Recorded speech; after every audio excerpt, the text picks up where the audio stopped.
2026年係澳門特區3.5規劃開局嘅關鍵年，將文化產業擺到經濟適度多元嘅核心嘅位置，部署咗深化旅遊加演藝融合，打造文化澳門、演藝之都等重點任務。呢啲部署唔單止貼合國家文化強國嘅建設要求，亦都回應咗市民對高品質文化生活嘅期待。喺呢一度咧，想向司長咧提出5條嘅問題。咁第一咧，澳門演藝學院並入咗中學教育體系之後咧，對藝術嘅專業人才青少年階段嘅培養有一定嘅影響。政府有冇計劃檢討相關嘅工作機制，研究提升澳門藝術專業高等教育水平嘅具體方案，以匹配文化澳門演藝之都嘅建設，對澳門本地專業藝術人嘅培養同埋吸引集聚海外高端藝術人才嘅需求呢？第二，面對本地嘅藝術人才嘅儲備持續增長同文化城市嘅發展需要，政府會唔會考慮喺澳門樂團、澳門中樂團嘅基礎上，新增組建表演藝術類嘅專業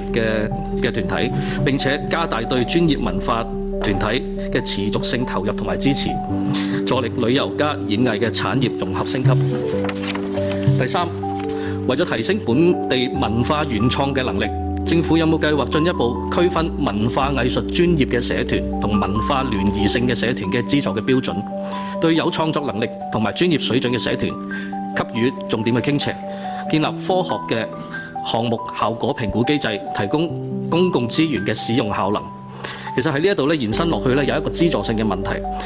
受資助嘅單位咧，其實寫報告咧就多過排練，可唔可以喺減低寫報告嘅工作量之餘，當然要有呢一個科學嘅處理啦，個平衡啦。我哋設計呢一個文化基金都係，我相信都係為咗發展文化，睇下點樣可以喺發展文化同埋審計嗰方面得到更好嘅平衡啦。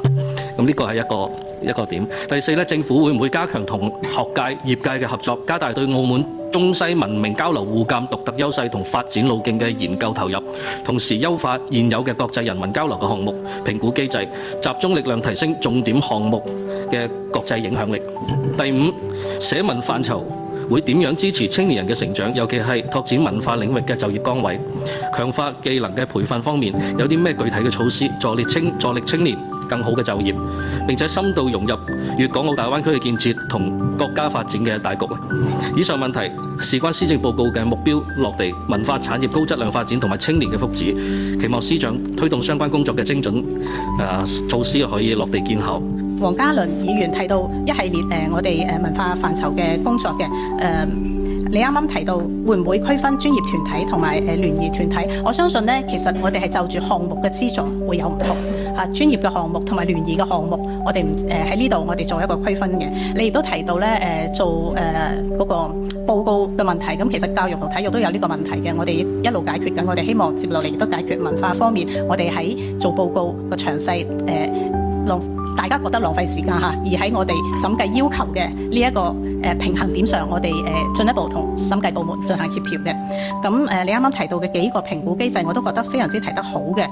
包括呢個藝術高等專業水平嘅一啲具體方案啊，包括點樣評估優化我哋國際人民交流嘅評估項目啊。咁呢一啲非常之道題嘅問題嚟嘅，亦都係我哋下一步做我哋文創規劃所需要去進行嘅項目。但係我認同你嘅研究方向嘅。你提到喺文化領域嘅就業崗位啦，咁喺呢一方面咧，隨住我哋國際文旅區嘅開設咧，我哋其實有一系列嘅崗位咧，可以為我哋日後嘅有志於從事文化同文創行業嘅人士咧，係可以去可以令到佢哋會有更多嘅選擇嘅。我喺度請阿梁局長介一介紹。唔該，司長。咁其實隨住我哋文旅區嘅規劃同埋建設啦，咁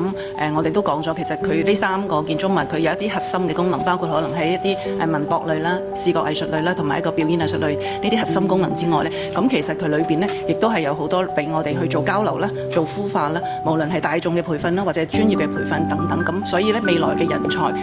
喺呢一方面嘅發展一定會包括策展啦。修復啦、表演藝術類啦、文化管理啦、逐方方面面，包括設施管理等等。咁所以咧呢方面咧，我哋亦都希望透過我哋而家公布呢個計劃咧，係可以俾啲而家仲係讀緊中學嘅學生咧，其實喺佢嘅一個